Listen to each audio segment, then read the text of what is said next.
Alright, boys, alright. Vamos começar então a nossa aula de Ministério Público. Uma das aulas mais importantes, né, desse nosso curso de Processo Civil 1, né? Ministério Público, né? Claro, tinha que ser. Vamos começar com o conceito do Ministério Público, né? O Ministério Público é uma instituição permanente, essencial à função jurisdicional do Estado, incumbindo-lhe a defesa da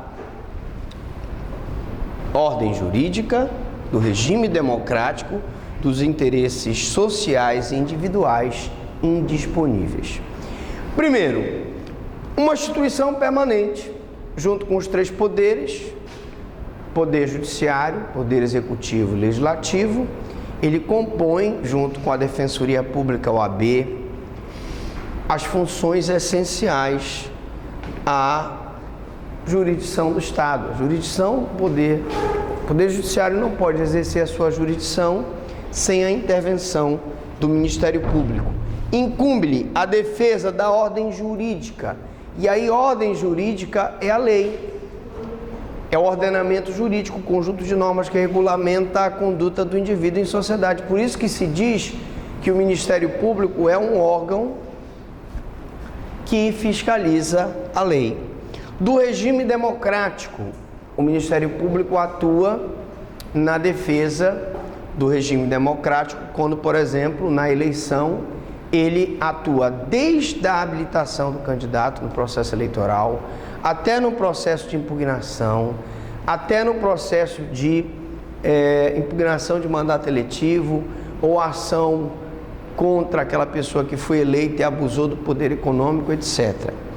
E, finalmente, dos interesses sociais e individuais indisponíveis. Sociais, eu tenho aí, por exemplo, o meio ambiente, eu tenho aí a defesa dos direitos do consumidor.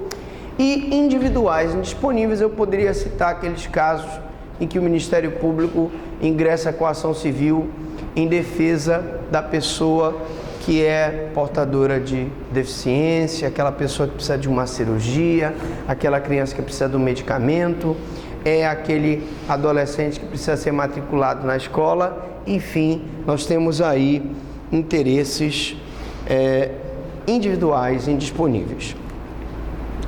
Evolução. Do mero órgão acusador, defensor do rei e do Estado, evoluiu para defensor dos interesses sociais. Então, a principal função que é conhecida pela sociedade em relação ao Ministério Público é que o Ministério Público é um órgão acusador, aquele órgão que processa aquelas pessoas que violam a lei.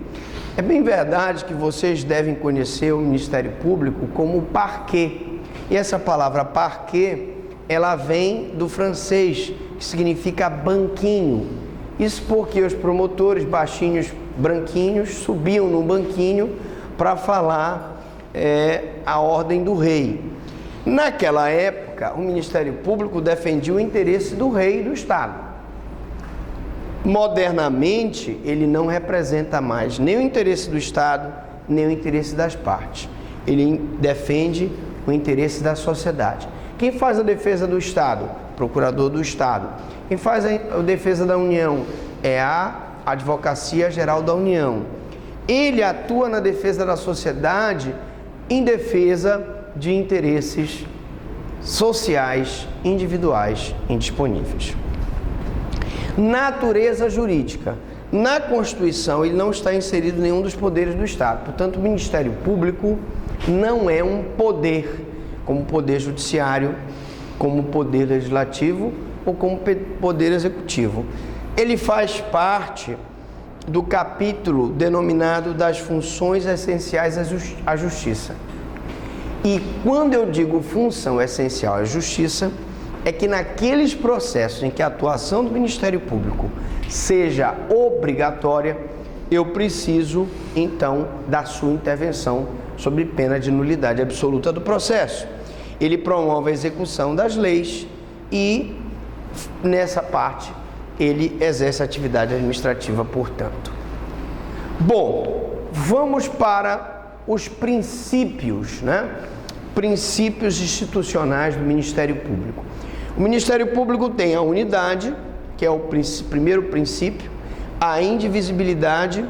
Pega, por gentileza, lá para mim, pode colocar aqui, isso. Aqui, querida. Isso. Aqui nós estamos gravando, a senhora acabou de sair na Rede Globo. É mesmo? É. Pô, muito bem. Brincadeira, é no canal do YouTube. Bom, bem. Então, nós estávamos falando que a unidade do Ministério Público, ela significa que, muito embora o Ministério Público seja dividido em Ministério Público Estadual, Federal, Ministério Público do Trabalho, Ministério Público Tribunal de Contas da União, Ministério Público Eleitoral, nós todos fazemos parte de um só órgão, que é o Ministério Público. Isso é unidade.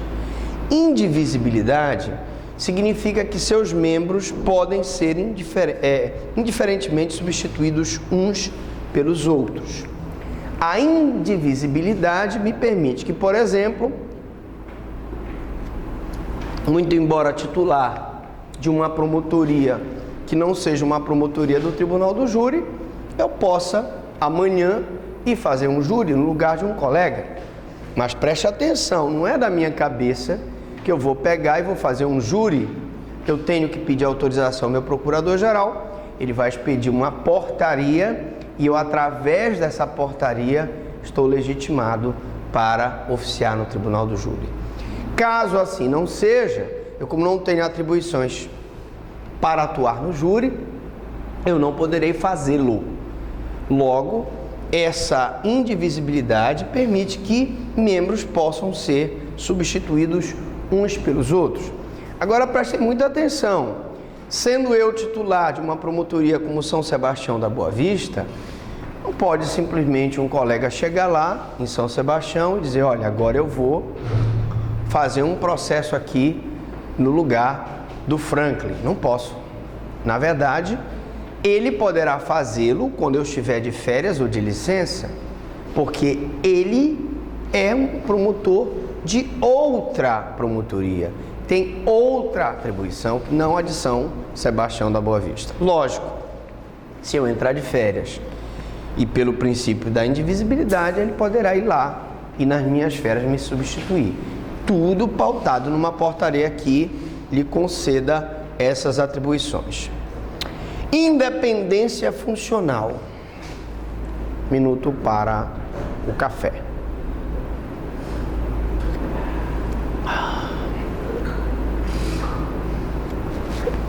Independência funcional. O membro do Ministério Público tem plena liberdade de atuação.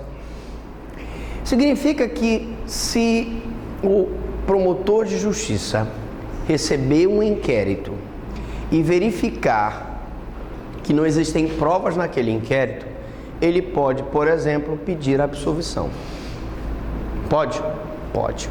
E deve pedir absolvição. Logo, ele pedindo no caso do inquérito, ele vai pedir o arquivamento. Ele pedindo o arquivamento, ele vai, porque não tem condições, já sabe que se ele mover aquele processo contra aquela pessoa será absolvida por falta de provas, por exemplo. Pede o arquivamento. Se o juiz discordar desse pedido de arquivamento, o juiz manda para o procurador-geral. O procurador-geral pode, por exemplo, obrigar o promotor a oferecer a denúncia? A resposta é não. Porque o membro do Ministério Público tem plena liberdade de atuação, tem independência funcional. Naquele caso concreto, o procurador pode, numa primeira hipótese, concordar com o promotor e manter o arquivamento, ou, se ele discordar do representante do Ministério Público, ele vai designar outro promotor para oferecer a denúncia. Professor, e esse outro promotor, ele pode se recusar a oferecer a denúncia? Aí ele não pode, porque ele está agindo sobre delegação, tá? Não há uma hierarquia funcional, mas tão somente administrativa. Aliás, em muitos ministérios públicos do Brasil afora, os promotores podem ser procuradores gerais. Os promotores podem ser procuradores gerais. E isso, evidentemente, é uma coisa muito importante, porque nós defendemos que a possibilidade do promotor ser candidato a procurador-geral dá uma maior participação, uma participação mais democrática, na medida que não limita só a candidatura para os procuradores de justiça. Enfim, nós permitiríamos que todos os promotores participassem. Não há hierarquia. Então, não é porque a pessoa é procurador de justiça, ele é superior a quem é promotor. E nem por isso está o promotor subordinado ao procurador por conta da independência funcional. Também temos o princípio do promotor natural, que veda a substituição arbitrária. Como eu disse, uma pessoa, um promotor que é promotor natural de Belém, ele não pode fazer um processo, por exemplo, de Santa Isabel, não pode fazer um processo de Castanhal. Mas, professor Franklin, numa situação de carência de promotores, o procurador-geral não pode designar um promotor de Belém para fazer um processo de Castanhal? Pode. Mas isso tem que ser através de portaria, porque, na verdade, o promotor de justiça de Belém não é um promotor de justiça natural de Castanhal, e para isso haveria a necessidade de uma designação específica. Forma de atuação. Como parte, o Ministério Público atua como parte, quando, por exemplo, ingressa com ação de investigação de paternidade, quando ingressa com ação de alimentos, quando ingressa com ação de destituição do poder familiar, e atua também como fiscal da lei custos legis. Naquelas hipóteses em que o Ministério Público não ajuiza a ação, mesmo não ajuizando a ação, o promotor vai dar o parecer dele, vai exarar a sua manifestação naquele processo, para dizer o que o fiscal da lei, o que aquela entidade, que é essencial função jurisdicional, está se manifestando sobre aquela questão de ordem pública. Tá? Então, vamos ver aqui que ele, como parte, ele pode ser parte material e parte processual. Parte material, por exemplo, quando ele move uma ação de nulidade de casamento. Imaginemos que um promotor de justiça descubra que dois irmãos, mesmo que adotivos, se casam. Vocês sabem que a adoção, mesmo a pessoa que é irmão adotivo, ele não pode casar com a irmã adotiva. Aí você vai me dizer, poxa, professor, mas que pecado, porque a irmã era gostosona? Não interessa. Não interessa. Ele não pode casar com a irmã dele. E o Ministério Público vai entrar com a ação de nulidade daquele casamento.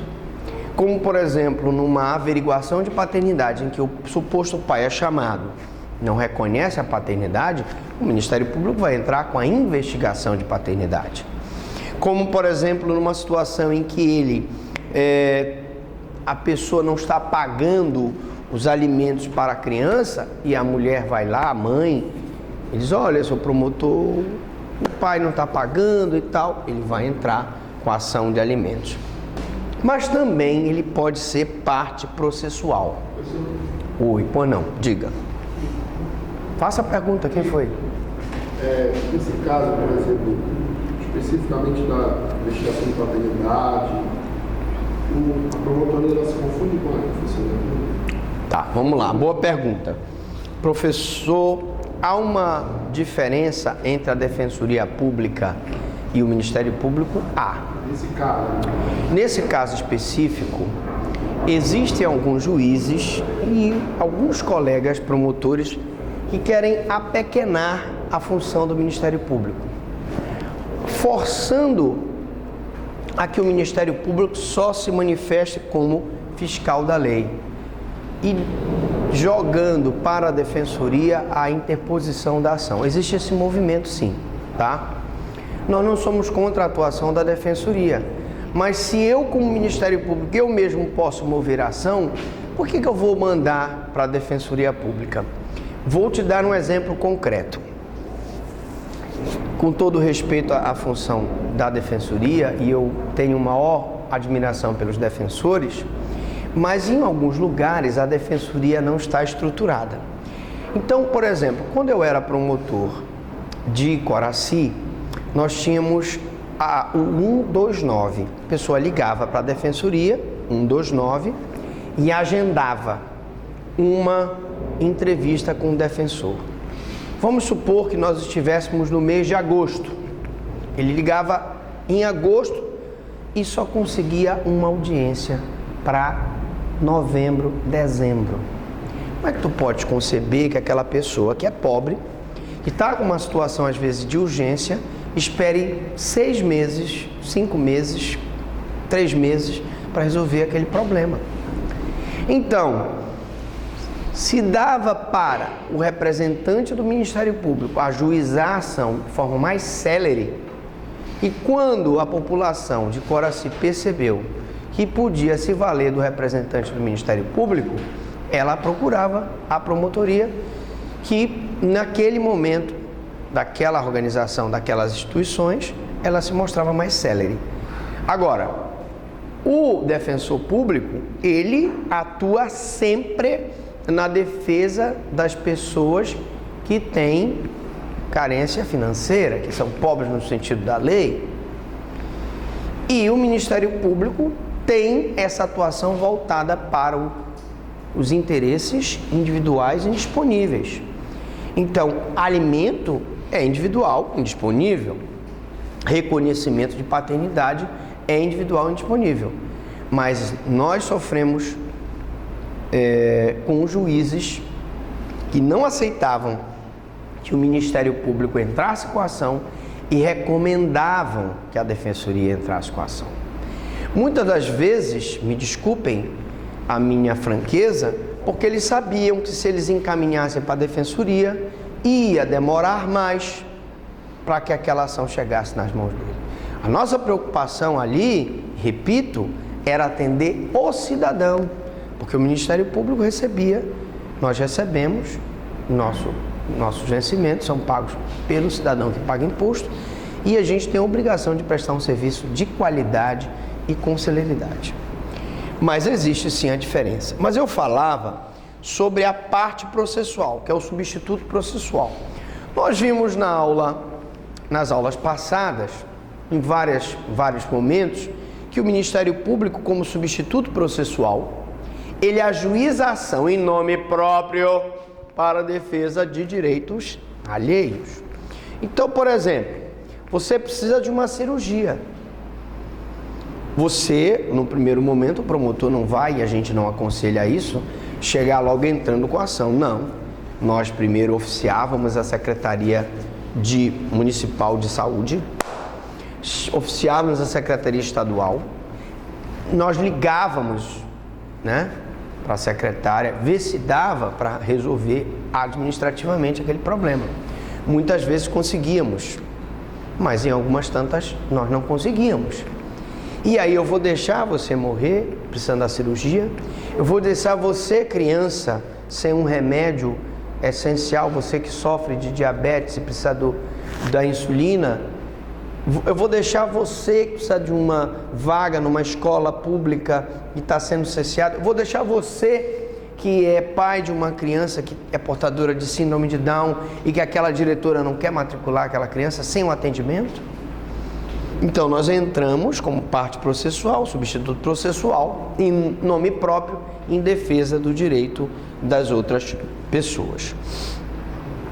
Fiscal da lei, custos legis. Bom, quais são as causas em que o Ministério Público ingressa como custos legis? Vamos ver. Causas em que há interesse de incapazes, e aí nós fazemos referência a essa reforma grande que houve, sobre a incapacidade civil, que vocês podem observar mais nas aulas de direito civil, evidentemente, mas o incapaz, em linhas gerais, é aquela pessoa que não tem capacidade plena de praticar os atos da vida civil, seja porque é menor de 18 anos, seja porque é uma criança e a incapacidade é absoluta, ou porque ele é portador de doença mental, ou porque ele é pródigo, se eu deixar ele administrar os bens, ele dilapida o patrimônio, e todas as causas de incapacidade que são previstas na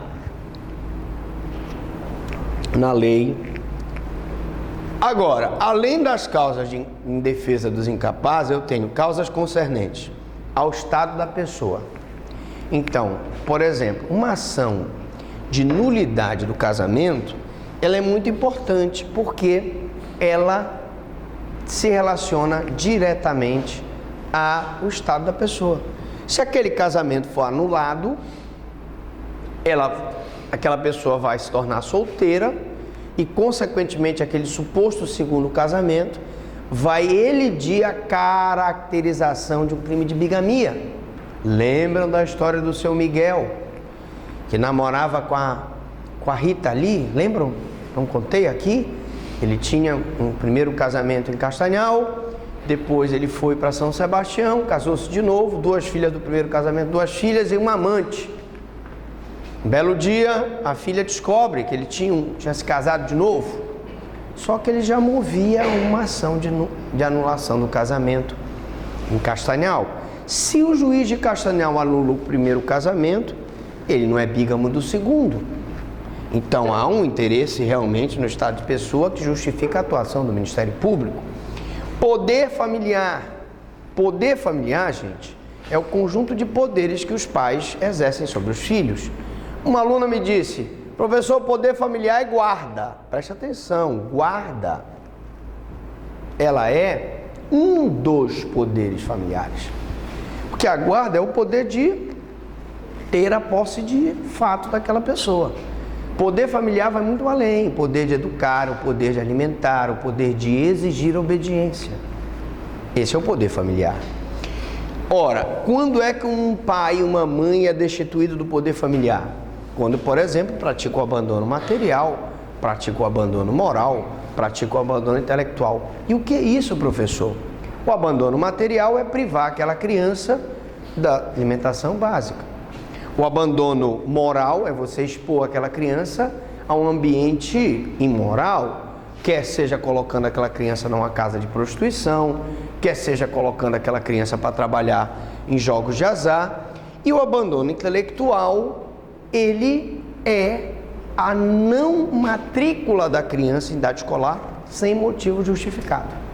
Além dessas causas que geram o que a gente chama de ação de destituição do poder familiar, que pode ser movida pelo Ministério Público, mas os juízes da infância querem que apenas a Defensoria ingresse com a ação.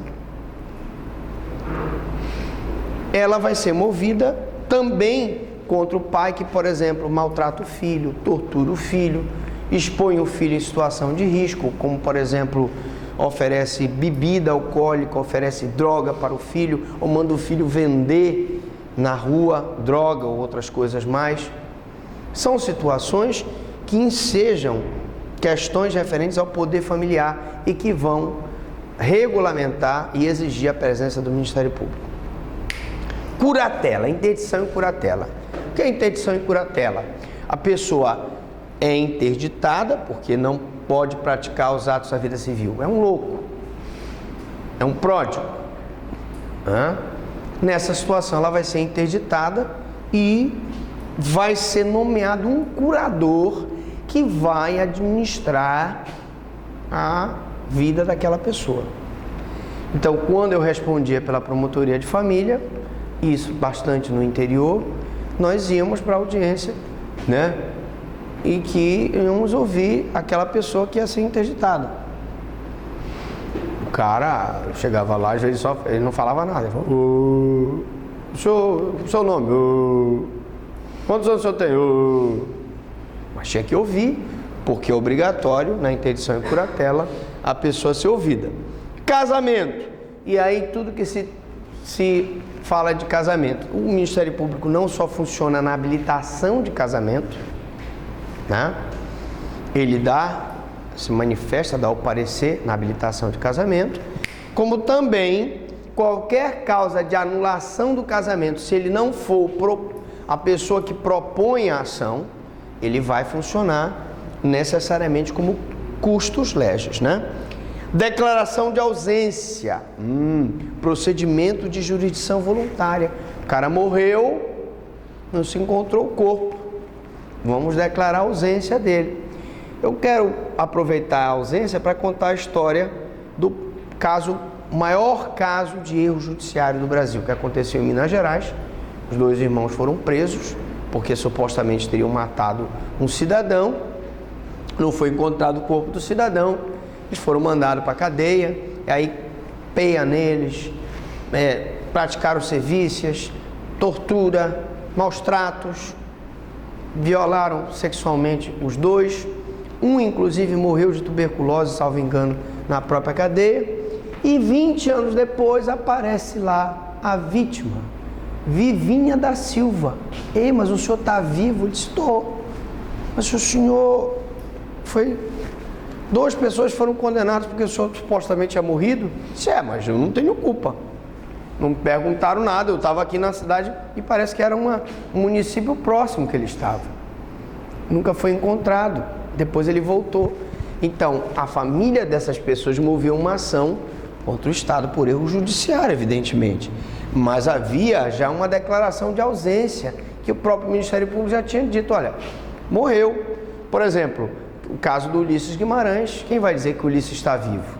Ou aquele caso do sumiço do voo lá da Malaysia Airlines. Tu vais dizer que aqueles caras tem uma senhora lá, parece que lá no Kuala Lumpur, na Malásia, que diz até hoje que a filha fugiu de paraquedas e está numa daquelas ilhas lá da Oceania, ou do Oceano Índico. Como? Ela vai sair de lá,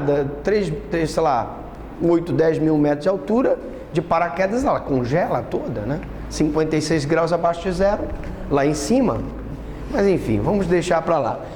Declaração de ausência é quando a pessoa realmente morre e não se acha o corpo e se faz a declaração de ausência e intervenção do MP. Diga. Seria o documento do Ministério Público para garantir, para formalizar de que a pessoa não fosse substituída ao atestado de óbito.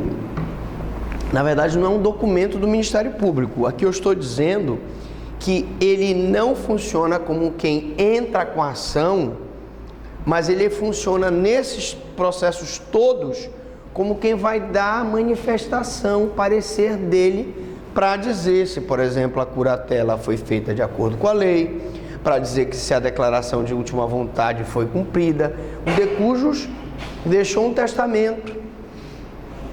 Foi cumprida a vontade dele, era o que ele queria, foi feita a partilha corretamente, o Ministério Público vai dar. Então ele ele não é quem vai entrar com a ação, mas ele, como fiscal da lei custos legis, ele vai se manifestar no processo. A família que entra com a declaração de ausência, pedido... Isso. E o Ministério Público, a família entra com a declaração de ausência, o Ministério Público se manifesta. Professor, o juiz é obrigado a seguir o que o Ministério Público diz? Não. Pode discordar? Pode. Mas sempre lembrem que se o juiz decidir contra o Ministério Público, contra o parecer do Ministério Público, sempre pode haver um recurso do Ministério Público. Tá? Bom, causas que envolvam litígio pela posse da terra rural. Falamos aqui também várias vezes sobre manutenção de posse, reintegração de posse, interdito proibitório e uso capião. Ora, o uso capião, gente, só um exemplo aqui, é de intervenção obrigatória pelo Ministério Público. Se a pessoa ingressa com uso capião, quem vai analisar se a pessoa preenche aqueles requisitos, né? 50 metros, não ser autor de outro imóvel urbano rural, fazer da sua moradia lá um trabalho, ele está plantando lá. Quem vai analisar esses requisitos? É o Ministério Público, no parecer dele. Mas a intervenção não é só ele preencher os requisitos. Ele vai ter que passar pela manifestação do Ministério Público, e a manifestação do Ministério Público no processo de uso capião é imprescindível porque envolve litígio pela posse da terra. Como também manifestação em que haja interesse público. Por que vocês acham que o Ministério Público está envolvidíssimo nesse processo do Belo Monte? Porque não há dúvida nenhuma que a construção da usina de Belo Monte envolve interesse público.